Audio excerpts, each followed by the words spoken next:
Is it possible to dual-wield greatswords? Well, here's the thing. I know it's possible in 1st edition. Kind of. But is it even possible in 2nd edition? 3 hours later. Well, Archives of Nethys certainly came in handy, especially with Control F. No idea what these books are doing here. So the simple answer for 2nd edition is, well, no. At least not currently. The things I was searching for was 2-weapon, 2-handed, dual-wield, oversized, size category, 2 melee weapons, double weapon, and other things along those lines. Here's what we were looking for to make this possible. First, dual-wielding in general. Are there feats or archetypes that limit any penalties or give bonuses would be ideal. The good news is, in 2nd edition, everyone can dual wield without major penalties.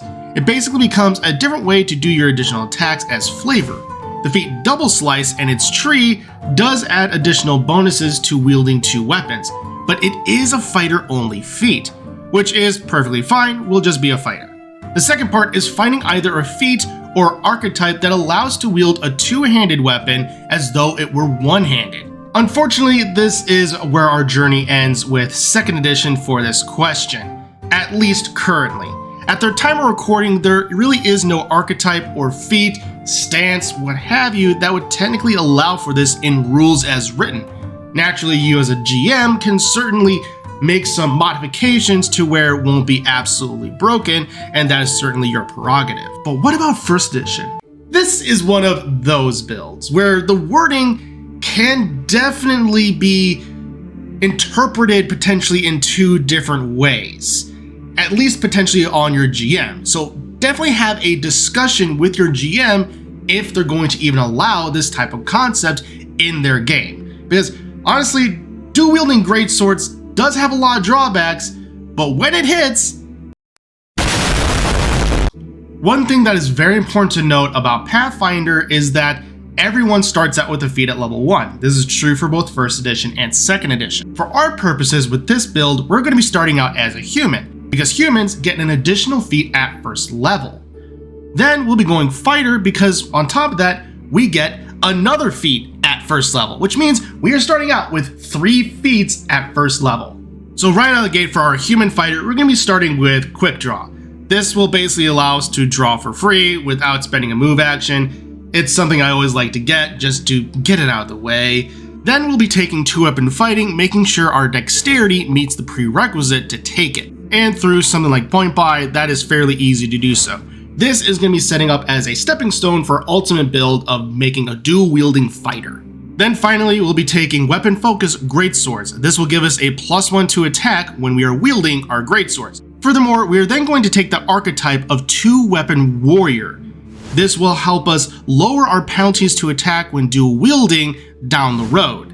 And in case you couldn't tell, this is going to be a slow burn build. Then what we'll do is we'll jump down to Barbarian for 2 levels.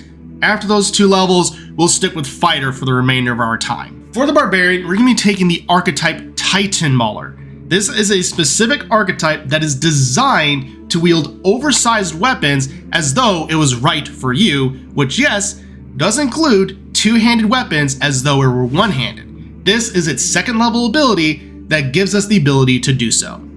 But this is where the downsides of the build are going to come in. While Titan Mauler does indeed allow this to happen, it does come at a -2 penalty to all attacks when wielding a greatsword in one hand. Since the greatsword is acting as a 1-handed weapon, this means it's going to effectively be a -4 penalty to attack, which means for both swords, when we attack, we're at a -6 penalty before we add any other bonuses from base attack bonus, strength, weapon focus, anything else. So we are at a severe disadvantage.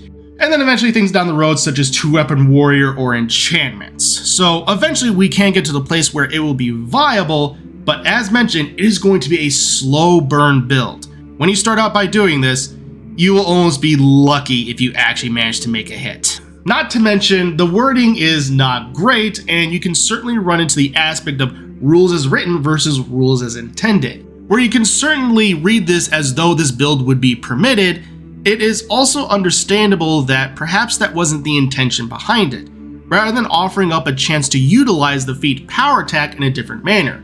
which Titan Mauler does specifically specify in its 2nd level ability. As well as everything regarding the 2-weapon fighting feat doesn't technically mention anything about wielding a 2-handed weapon as though it were one as a result of it, but that's also probably just because, well, maybe the designers didn't think of it? So this is definitely something I would say have a discussion with your GM about, see if they'd be down for it, because the penalties ultimately do help balance things out ever so slightly. As mentioned, you are probably going to be lucky to hit at all with how many penalties you have going into it before you add any other bonuses. And then on top of that, with things like rage bonus, there are going to be so many different variables going into it that it is going to be a lot to keep track of.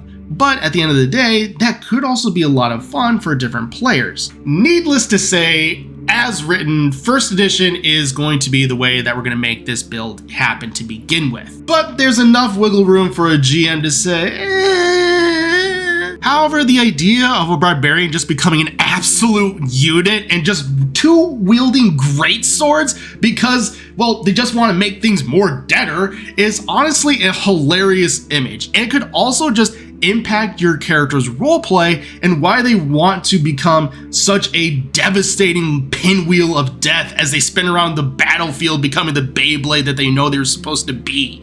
It offers up a lot of potential fun roleplay with the mechanics presented.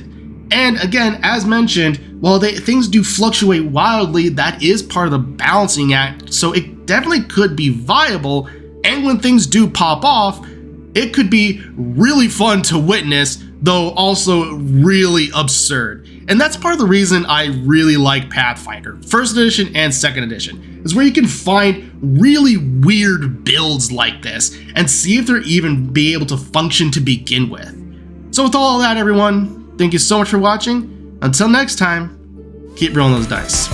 Cheers.